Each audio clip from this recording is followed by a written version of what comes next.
Okay, here we are. It is about December 30th.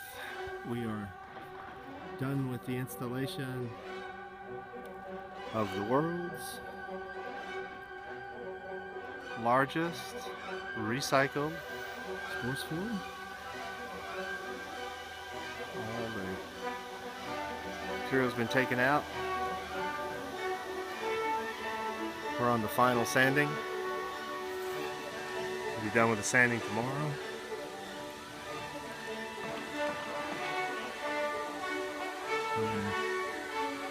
Damon is flood filling.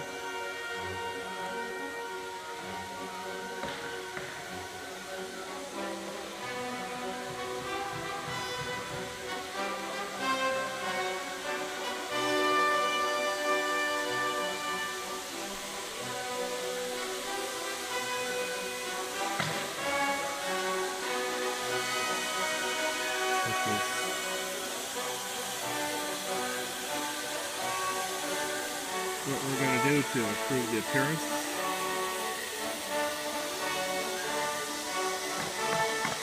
That gets sanded off.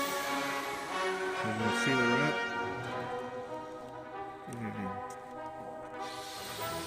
we'll be doing some stripes on there.